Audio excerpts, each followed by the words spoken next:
What's up, everybody? This is Johnny Basement, and we are back here in the basement for a review today. Not on footy, not on the AFL, not on my New York Knicks or my New York Rangers in the playoffs.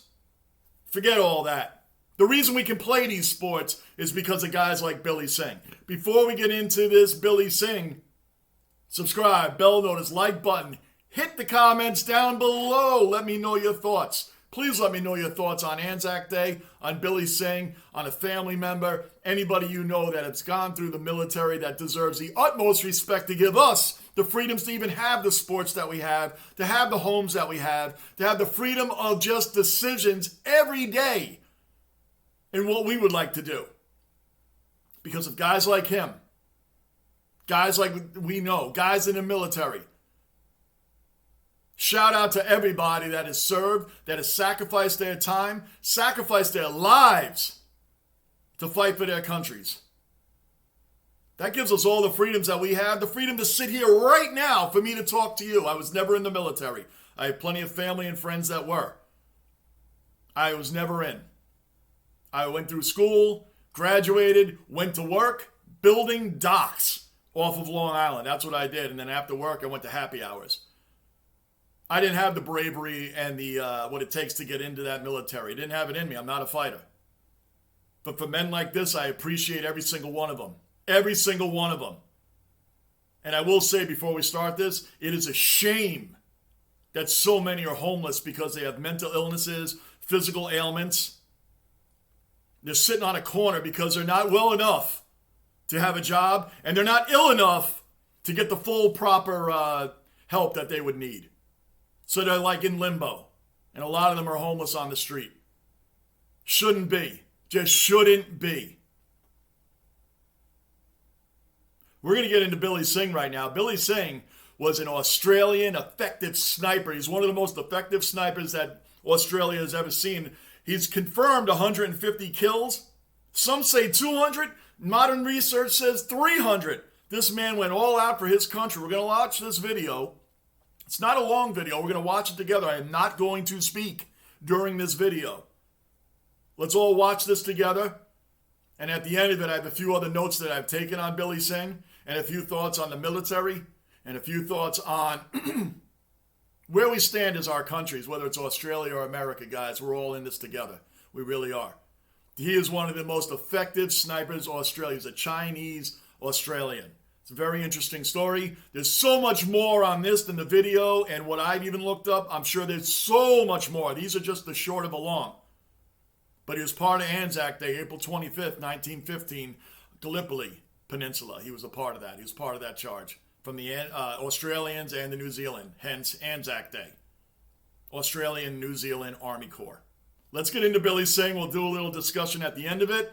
I'm interested in all of your comments, guys. This is real deal stuff. This is real deal. Let's get into it. Billy Singh, he was Australia's top sniper in the First World War and top sniper in general. But he had a pretty quiet start to his life in Claremont in Queensland, where he was born, to a Chinese father, John, and an English mother, Mary Ann. Billy would have been inspired to enlist because of the outbreak of the First World War. England's going to war, so he would have been inspired to serve the mother country, but also the fledgling country that he called home as well. One of the great things about the AIF was that it was an inclusive organisation. Once you were in, it didn't matter the colour of your skin. You were able to be promoted. You got the same awards as other men. The only colour you really wear was khaki. Billy's greatest achievement is probably his fame that he had at Gallipoli as a sniper. He was quite famous on Gallipoli after a little while.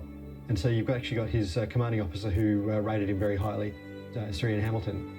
Basically gave Billy his first mention for his sniping work at Gallipoli in January 1916. Singh's courage and skill were most marked, and he was responsible for a very large number of casualties among the enemy, no risk being too great for him to take. In March 1916, he was awarded the Distinguished Conduct Medal, which is a significant medal for people who aren't officers. It's the next thing up from a Distinguished Service Order, and for another ranker, it's actually just one down from the Victoria Cross, so it's a very high award indeed. As people have understood his story and actually understood what he did and the life he'd had, coming from a mixed relationship and actually having that heritage, people have actually sort of seen that it is a multicultural story.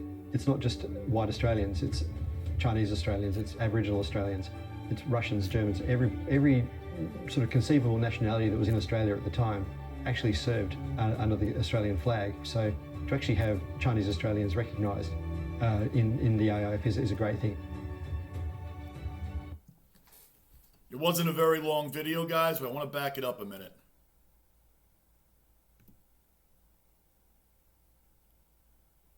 January 1917, he was posted to the 31st Infantry Battalion at Dernicourt, France. After being wounded several more times, he repatriated to Australia in January 1918. Billy Singh passed away in Brisbane on May 19th, 1943. This memorial is also dedicated to all Chinese Australians who enlisted, fought, and died during World War I. Number 355, Trooper Billy Singh. Now, I know there's a lot of other videos on him. I know there's a lot of history on him. I wrote a lot of things down in honor of Billy Singh. I came across this as I was looking up different things for Anzac Day. And Billy Singh, his pre-military early life was kind of interesting. How did he become such a great sniper? He grew up doing some kangaroo shooting. He was also part of the Prospering Rifle Club, which was a Queensland rifle club for target shooting, competitive target shooting. He was a part of that. And interestingly enough, Queensland and Australia Defence Corps sponsored these kind of rifle clubs. So they were looking, I guess, I'm taking it from that, they were looking for guys like Billy to come into the service. So they had already had target experience. He had already had the shooting experience. It's amazing. So it was actually like, almost like a prep course. I guess you didn't have to go in with that. But these rifle clubs are apparently very big in sponsorships from Defense Corps. They had been assigned when he first went in on Anzac. Singh began in modern-day Turkey at the Chatham Post. Now, apparently modern-day Turkey was an awesome sniper's haven terrain. Plenty of green and brown shrubbery for them to hide, wait. He had spotters. Spotters would go out. He worked along with Ian Jack Idris and Tom Sheehan. These were Billy Singh's spotters. They would spot out potential targets while he sat in the brush waiting. During this time, Billy would wait, find his target, shoot him. He would never shoot twice. Apparently you shoot twice, you're going to give away your position. His two spotters would confirm these kills when they saw the targets fall. All right? Everybody that's been in the military can certainly drop comments in here to elaborate on that a lot further than what I'm giving you. I'm giving you, again, a short story of the long. I found it that we should honor some soldiers in here from time to time during this Anzac Day. Instead of doing it just as a whole general, we're doing, just as Anzac is a general thing, we should be doing it along with some soldiers and honor them as well. And him being Chinese Australian, I'd like to know the thoughts on that as well and how they were treated back then to have a memorial that we just looked at. Please let me know how the Chinese Australians were treated during that time. I didn't look into the history of that yet, so I cannot speculate myself, and I won't dare speculate on something that I don't have enough information on. So I'm going to rely on you guys to give me some comments as I go further into this. We're going to be doing more Anzac videos along with the history of Collingwood and Essendon and the Anzac Day games. We're going to be doing that over the weekend as well. I'm really enjoying this, guys. I will tell you that the confirmed kills, though, I did look up. He was also known as the Gallipoli Sniper, the Assassin, and the Murderer. The Murderer was known as he was just, anytime he thought of feeling sorry for somebody on the other side before he shot them, he thought of all the people and his buddies and soldiers and friends that were killed himself. So they called him, he would just go all in.